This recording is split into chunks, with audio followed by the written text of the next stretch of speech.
तो नेहरू से लेकर के इंदिरा से लेकर राजीव से लेकर राहुल गांधी सब रहते थे देश में, भारत में, लेकिन इनका एजेंडा होता था विदेश के लिए। राहुल गांधी के पिताजी राजीव गांधी का इटली में ससुराल है और प्रधानमंत्री माननीय मोदी जी गए हैं, तो अगर उनका आतिथ्य हो रहा है तो काहे नाराज हो रही है सब। जिस ढंग से अखिलेश यादव की पार्टी डाउन हो रही है, कहीं यह ना कह दे कि मुझको ही भाजपा में लिया जाए। कॉकरोच जनता पार्टी इस समय सुर्खियों में ये नाम बना हुआ है। एक्स पर इनका जो अकाउंट था उसको फिलहाल बताया जा रहा है कि सस्पेंड कर दिया गया है, इतने ज्यादा फॉलोअर्स बढ़ गए। अब ये कॉकरोच जनता पार्टी है क्या? अखिलेश यादव इसके समर्थन में बयान दे रहे हैं, दुनिया भर से इसके समर्थन में बयान आ रहा है। अब छोलिया हो या लोबिया, सफेद चने या काले चने, सब कुछ मजेदार बने। अब इस पर बातचीत करने के लिए हमारे साथ बीजेपी सरकार में मंत्री रविंद्र जायसवाल जी हैं। मंत्री जी, ये कहा जा रहा है कि जो महंगाई, बेरोजगारी, ये मुद्दा जब विपक्ष नहीं उठा पा रहा है तो विपक्ष के वैक्यूम को भरने के लिए ये कॉकरोच जनता पार्टी नाम का एक संगठन सामने आ रहा है, जेनजी संगठन, जो कम उम्र के इसमें युवा शामिल हैं। आपकी सरकार के लिए बड़ा खतरा है। अखिलेश यादव भी इसी कॉकरोच जनता पार्टी के बहाने आपकी सरकार पर हमलावर है। ये आपके लिए आगे मुसीबत न बन जाए कॉकरोच जनता पार्टी, क्या कहेंगे? जिनका जिनका नाम आपने लिए हैं वो इतने अपवित्र हो गए हैं कि उनका नाम मैं अपने शब्दों पर नहीं लेना चाहता हूं। ये सारे लोग समाजद्रोही हैं। देशद्रोही तो भी नहीं कर रहे हैं, लेकिन लक्षण इनमें देशद्रोही का भी है। एक सज्जन राहुल गांधी जो बयान जारी करते हैं वो घटिया मानसिकता वाले हैं। अगर इतिहास देखेंगे कांग्रेसियों का, तो नेहरू से लेकर के इंदिरा से लेकर राजीव से लेकर राहुल गांधी सब रहते थे देश में, भारत में, लेकिन इनका एजेंडा होता था विदेश के लिए। जिस ढंग से इन्होंने देश को तुष्टिकरण में नुकसान पहुंचाया है पूरी कांग्रेस, तो मैं कह सकता हूं कि इतिहास तो देशद्रोहियों का, समाजद्रोहियों का, कांग्रेसियों का है। तो वो तो आप लोगों को गद्दार बता रहे हैं। राहुल गांधी का है। ये सबसे बड़ा देशद्रोही भी है, समाजद्रोही भी है। और हमें तो कभी कभी तरस आता है, जो लोग कांग्रेस में काम करते हैं, कार्यकर्ता, दया आता है कि बेचारे अभी भी गुलामी मानसिकता में है क्या। विचार करना पड़ेगा इन पर। ये कहने के लिए एक पार्टी कार्यकर्ता है, लेकिन लगता है कि अगर आपका नेता विवेक खो करके समाजद्रोही काम कर रहा है तो उसके यहाँ फॉलोअर क्यों बनो आप? छोड़ दो इसी पार्टी को, जो पार्टी न भारत का है न समाज का है। तो ये कांग्रेसी कार्यकर्ता कहाँ जाएंगे? आओ पुनः आप शुद्धि करो और लौट डाल दो। बीजेपी में आ जाएंगे? आप शुद्धि करो। तो शुद्धि कैसे होगी मंत्री जी? विचारों का शुद्धि। हाँ। विचारों का शुद्धि। जीवन में हम विचारों के साथ जिएंगे। मेरे लिए राष्ट्र होगी प्रथम, समाज होगा प्रथम। इस दृष्टि से जब आना तो आ जाना। तो आप मानते हैं कि कांग्रेस में जो कार्यकर्ता हैं वो उन घुटन में जीवन जी रहे हैं? घुटन में कर रहे हैं। कभी कभी दया भी आता है। कांग्रेसी कार्यकर्ताओं पे दया आता है। बेचारे कहाँ फंसे हुए हैं। ठीक, आप कह रहे हैं जो प्रदेश अध्यक्ष अजय राय आपके शहर के हैं, उन पर दया आती है आपको? दया उस पर आता है। उन पे भी दया रही? दया उस पर आता है कि क्योंकि भाजपा में 3 बार के विधायक थे, अगर लोकसभा का टिकट मांगे, टिकट नहीं मिला तो गुस्से में पार्टी छोड़ चला गया। और चला गया तो कभी सपा में, कभी कांग्रेस में, कभी कांग्रेस सबके सपा में घूमता रह गए। कुछ पाने के लिए अगर आप छोड़ा है तो आपकी स्वार्थी। सवाल तो मंत्री जी प्रधानमंत्री जी के इटली दौरे पर भी खड़े हो रहे हैं। मेलोडी का इस समय बहुत चर्चा में है, तो इसको बीजेपी के लोग कैसे टैकल कर रहे हैं, कैसे इस मुद्दे को देख रहे हैं? आपको कई फोटो दिखा रहा हूं जिसमें जवाहरलाल नेहरू से लेकर के राजीव गांधी तक, सोनिया गांधी तक विदेश में जा करके जो कृत्य किए हैं। किसी के पूर्व के प्रधानमंत्री, किसी के हाथ में अल्कोहल का गिलास है, किसी के हाथ में सिगरेट, माचिस का सिगरेट किसी फीमेल के पास है और हाथ से जला रहे हैं हमारे देश के प्रधानमंत्री। ये कृत्य क्या था?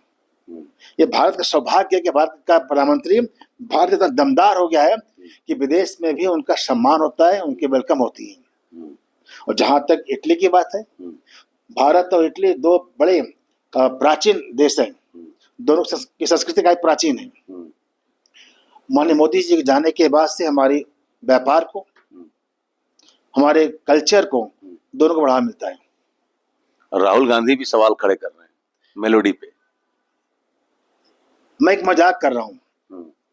हम बनारसी लोग मजाक में यहाँ तक कहते हैं कि किसी गांव में किसी गांव की लड़की आ जाती है तो कहते हैं भाई देखो उस गांव से मेरा रिश्ता है, वहाँ की लड़की मेरे घर गई है। और कहीं मेरे गांव की लड़की जाती है कहीं पर तो कहते हैं मेरे यहाँ की बेटी गई है, उस गांव का पानी तो नहीं पीती तुम।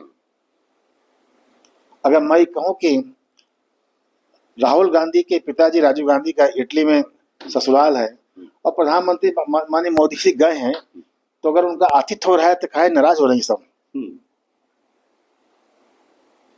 कांग्रेस तो काहे नाराज हो रहे हैं? भाई ठीक है, तुम्हारे ननिहाल गए काहे नाराज हो रहे हो? तो वहाँ का ऐसा संबंध है। हाँ, संबंध है।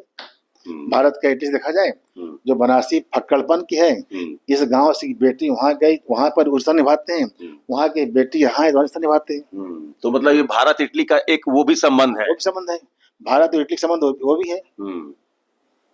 एक बयान अभी अभी अखिलेश यादव का आया है कि सीट नहीं जीत महत्वपूर्ण है। गठबंधन को लेकर अब चर्चा शुरू होगी कि क्या कांग्रेस सपा का गठबंधन, हालांकि आपकी पार्टी से संबंधित मामला नहीं है, लेकिन सपा कांग्रेस का गठबंधन रहेगा नहीं रहेगा, अब इस पर चर्चा शुरू हो गई है। तो आप लोग अब ये भी काम कर रहे हैं क्या कि इंडिया गठबंधन को डिस्टर्ब कर रहे हैं? अभी अब आप देखेंगे देश के कई स्टेट ऐसे हैं जहां के मुख्यमंत्री, जो एक जमाने में उस पार्टी का मुख्यमंत्री स्टेट को लीड करता है, आगे चल करके जब उसकी पार्टी डाउनफॉल होती है तो जा करके किसी और पार्टी में मिल जाता है। मेरा मानना है जिस ढंग से अखिलेश यादव की पार्टी डाउन हो रही है, कहीं यह ना कह दे कि मुझको ही भाजपा में लिया जाए, वो भी भाजपा में ले लिया जाए, खुद कहेंगे। ये खत्म होने वाली पार्टियां हैं। तो स्टिक करके अलगाववाद ताकतें को आप इकट्ठा करके कब तक चलोगे? तो आप किसको लेंगे? कांग्रेस के कार्यकर्ताओं को भी लेंगे, सपा के लोगों को भी लेंगे? आओ सब मिल करके अपने देश का विकास करें। आओ छोड़ो गद्दी बैठने की ललक, आओ चलो देश की सेवा कर बैठे। मतलब सरकार बीजेपी की ही रहेगी, आप लोग आइए, आप लोग का भी स्वागत है। स्वागत है, आ जाओ। एक आखिरी सवाल, बीएचयू में इतिहास के प्रश्न पत्र को लेकर बहुत विवाद हुआ। पितृसत्तात्मक ब्राह्मणवाद की वजह से महिलाओं की प्रगति में बाधा आई, ये सवाल था। इसको लेकर बहुत ज्यादा बवाल हुआ। अखिलेश यादव ने कहा कि बीजेपी के लोग जानबूझकर ये कराते हैं, कुछ लोगों ने कहा कि बीएचयू को जेएनयू नहीं बनने देंगे। इस विषय पर आपका क्या दृष्टिकोण है? एक गंभीर विषय है जो अभी 2 दिन से विषय आ रहा है, मीडिया में आ रहा है। जब तक इसकी जांच पूरी ना हो जाए कि प्रश्नकर्ता जो प्रश्न बनाई थी, सेट किए थे प्रश्न, उनकी भाव क्या थी। अगर उनकी भाव थी तो प्रश्न में उस भाव को भी लेके आए होते और कि मेरा मतलब ये है।